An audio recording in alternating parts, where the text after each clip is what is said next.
Lack of introspection is a thief.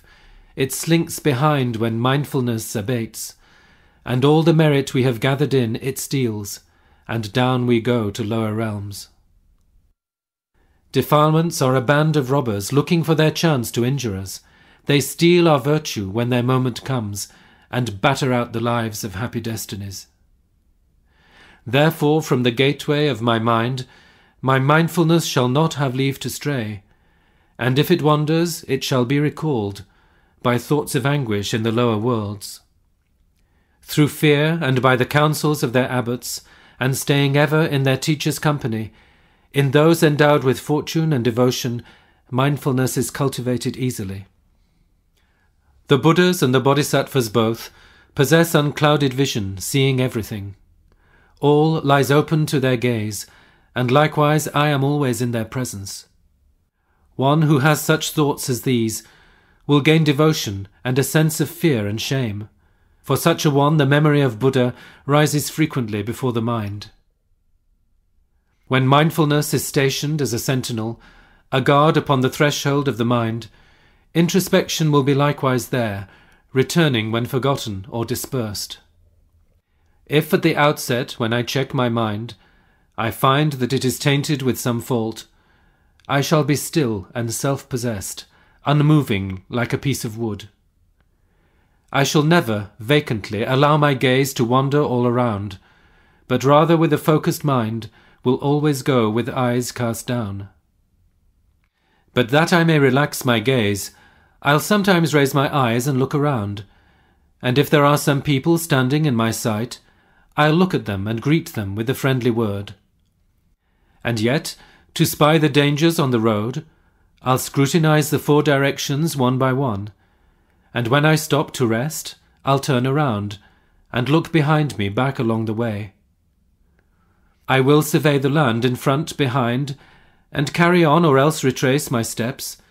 In every time and place, therefore, I'll know my needs and act accordingly. My body shall remain like this. Embarking thus upon a given course, from time to time I'll verify, inquiring how my body is disposed. This rampant elephant, my mind, once tied to that great post, reflection on the teachings, must now be watched with all my strength, that it might never slip away. Those who strive to master concentration should never for an instant be distracted. They should always watch their minds, inquiring, where is now my mind engaged?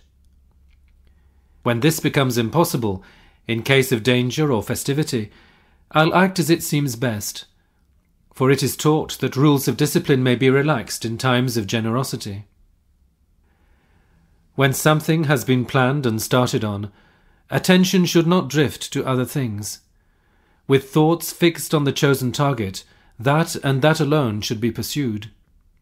Behaving in this way, all tasks are well performed, and nothing is achieved by doing otherwise.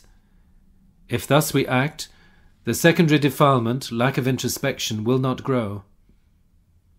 And if you find yourself engaged in different kinds of pointless conversation, and curious sights, the like of which abound, be rid of all delight and taste for them. And if you find you're grubbing in the soil, or pulling up the grass, or tracing idle patterns on the ground, remembering the precepts of the blissful one, in fear restrain yourself at once.